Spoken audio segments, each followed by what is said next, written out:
Autism by Miss Rende. Autism is a neurological disorder that causes individuals to process and respond to information in very different ways. Signs of autism usually appear in the first 3 years of life. Autism affects verbal and nonverbal communication as well as social interaction. Children with autism generally have difficulty with peer relationships. Autism spectrum disorders all fall under the umbrella of autism. There is autistic disorder, which we'll be focusing on today, Asperger's disorder, childhood disintegrative disorder, Rett's disorder, persuasive developmental disorder not otherwise specified. It's very important to note that no two students with a special need are the same, thus their needs must be met through different intervention strategies. The frequency of autism. Autism is found in about 1 in 150 children in Ontario. Autism is 4 times more likely in boys than it is in girls, and seems to have a trend of running in families. Autism is not specific to race, culture, or class. The House of Representatives on Special Education reported a 500% increase in the number of students aged 6 to 21 identified with autism in the past 10 years. There are numerous characteristics of autism.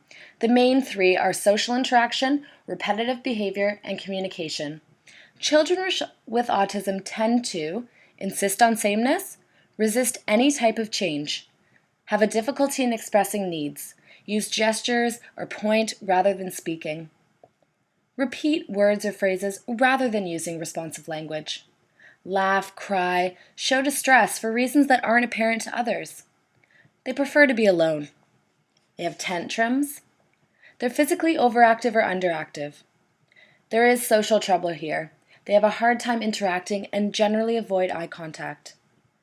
The child at a young age may not want to cuddle. They ignore social cues. They can act deaf, although tests have proven that their hearing is at a normal level. They're overly sensitive or underly sensitive and become inappropriately attached to objects. Children with autism do not respond to normal teaching methods, and it's important to understand ways that we can teach them. We'll be covering those today. Is there a diagnosis?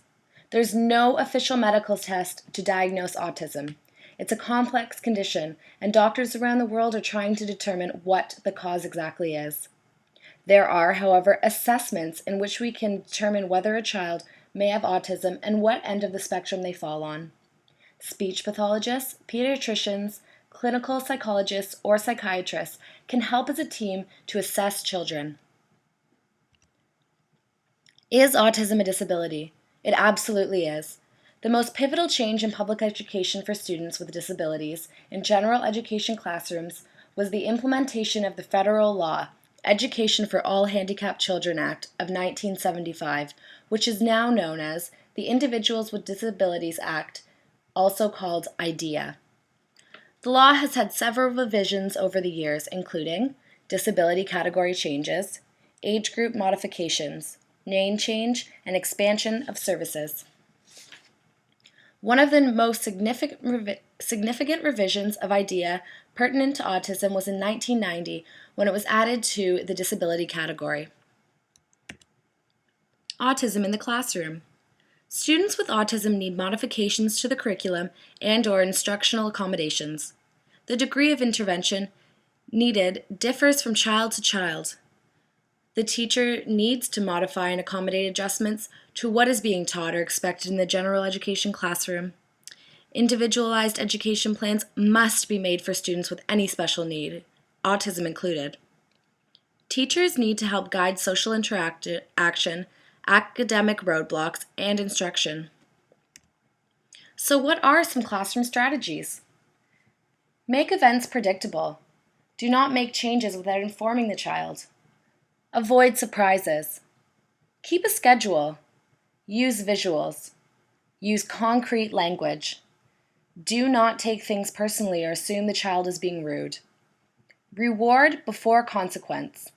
Establish independence, and most importantly, believe in them. TEACH. TEACH stands for Treatment and Education of Autistic and Related Communication Handicapped Children. Teach suggests that every child that has autism has abilities, strengths, as well as restrictions. The education will be shaped to meet their specific needs. Teach is an individualized program used for children with autism. It has been used to educate children for over 3 decades. The environment should be adopted for the child, and the child should not have to change for the environment. This intervention supports task completion by providing instruction and visual supports in a purposely structured learning environment. Applied Behavioral Analysis, also known as ABA. This teaches skills and correct behavior for dealing with specific situations. ABA is based on the principle of reinforcement. Reward desired behavior and remove reinforcement for unwanted behavior.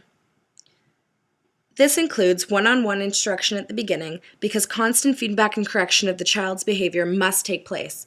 But then the new behavior will replace the old behavior, and the feedback from the teacher will become less and less as the desired behavior exists more. Social stories. Social stories is a method that uses stories to teach social skills. In fact, the teacher can actually make up the social stories. Social stories are personalized stories that systematically describe a situation in terms of social cues. Stories expose the child to a better understanding of an event and appropriate response to that event. For example, in this situation, the child learns that if she sits at her desk and then she does her math, she can go and dance. It teaches the child and exposes the child to behaviors that are appropriate, rather than using maladaptive behavior. PECS, also known as Picture Exchange Communication System. PECS promotes communication through the exchange of tactile symbols and objects, photos, drawings, etc. PECS requires an instructor to teach the child through modeling. It's important to use symbols that are meaningful to the student. A picture of water, the student will point to the picture when he or she is thirsty. Then, the instructor will teach the child to generalize the behavior to be functional within daily routines. Eventually, the child will be able to identify, discriminate between, and exchange different symbols through language. Technology and autism. Technology has the potential to bridge the gap between what is felt inward and what is displayed outward. The most common used technology with autism is called affective technology. Affective technology helps synthesize and bring about emotion from students with autism. This is the best known emotion synthesis technology, which usually triggers visual or verbal displays of emotion. Community support. Please visit the following websites to learn more information on autism: www.autismontario.com, www.autismspeaks.com, and www.gov.on.ca/autism. Let's quickly recap. Children with autism thrive on structure and consistency. Children with autism love order. By having a schedule, the student will know what to expect in the classroom with no surprises. Children with autism learn faster with visuals and will tune out if verbal instruction is too confusing. Keep these in mind as you plan lessons for children with autism. Thank you for listening.